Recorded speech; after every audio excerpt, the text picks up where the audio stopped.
দেবো, খাবা? কেন খাবা না? জোর বলো, জোর বলো। আপনি শুকরের মাংস খাবেন? আপনি কুকুরের মাংস খাবেন? কেন খাবেন না? কেন? কেমন হারাম? শুকরের মাংস খাওয়া কি হারাম? এই এখানে তাহলে আর বলছি না, কেউ কি রাজি হবে তার বোনের সাথে জানা করতে? কেন? কেন? কেন? কেন? তো নামাজ না পড়া কি?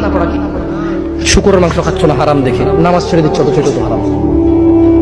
তার মানে তোমার যদি স্বাদ লাগতো আর তোমার বাপ মা যদি শুকরের মাংস খেতে, তুমিও খাইতা, হারাম আর বাস্তা।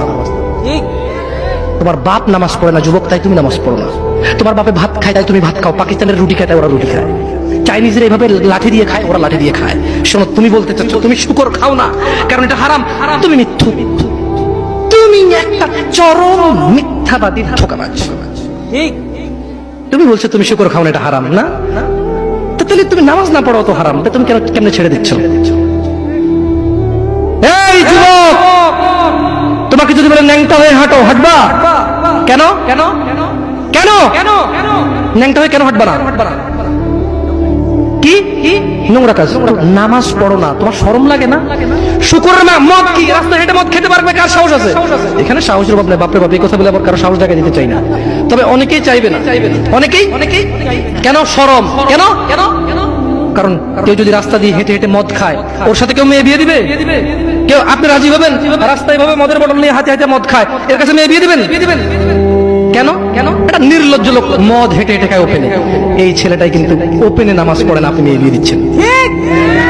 আপনি নাকি ধার্মিক? হ্যাঁ, চিটিং মেশিন। আল্লাহ, আমি আপনাকে বদনাম করতে আসিনি, কিন্তু আপনি মিথ্যুক, এটা বুঝে নেন। তো আচ্ছা, আপনাকে মিথ্যুক বলার পর আমার কতটুকু লাভ হলো?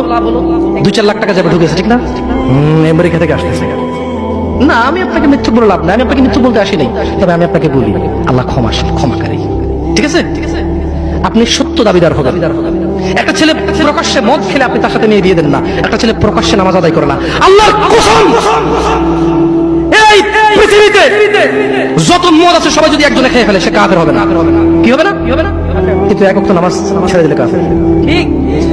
আপনার কাছে মদ খাওয়াটা, আমি কি মদ খাওয়াকে ছোট করে দেখতেছি? তার মানে না। এখন কিছু লোক বলে, জামশেদ ভাই বলছেন নামাজ না পড়া অনেক বড় অপরাধ, আর মদ খা তুই, পুরো পৃথিবী সব খেয়ালা কিছু না। আমি মনে হয় এটা বলছি, ঠিক না? না, এরকম বুঝে ভাই, বুঝে এরকম অনেকে আছে, বুঝে। এটা বুঝিয়েন না, আমি উদাহরণ দিয়েছি। শরম করুন। আপনি বাপের সামনে সিগারেট খেতে লজ্জা করে, বাপের সামনে বেনামাজি থাকতে লজ্জা করে না।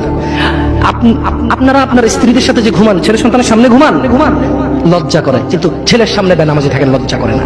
আপনি বুঝেন, এই পৃথিবীতে লা ইলাহা ইল্লাল্লাহ বলার পরে, লা ইলাহা ইল্লাল্লাহ বলার পরে, ওয়া আন্না মুহাম্মাদুর রাসূলুল্লাহ বলার পরে শিরক, আল্লাহর সাথে অংশীদারিত্ব হচ্ছে সবচেয়ে বড় অপরাধ, ঠিক আছে? এরপর কাজ হচ্ছে সলা, এরপর কাজ কি? নামাজ। এরপর কাজ কি?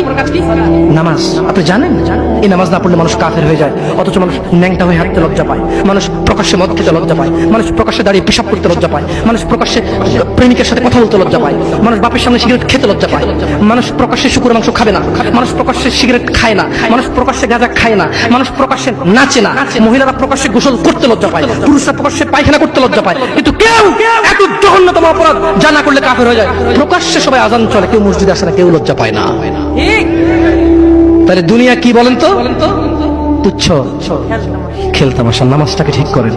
যদি আল্লাহ আমাকে বাঁচায় রাখে, আগামী বছর আনলে আজকে পরিচয় দিয়ে গেলাম। কি দিয়ে গেলাম? আমার নাম জামশেদ মজুমদার, এটাই আমার চলে। কোন আলেম মোল্লা মুন্সি তেমন কিছু না, কোন রকমের যা পারি তা বলি। যদি আপনাদের প্রয়োজন হয় ভবিষ্যতে ডাকবেন।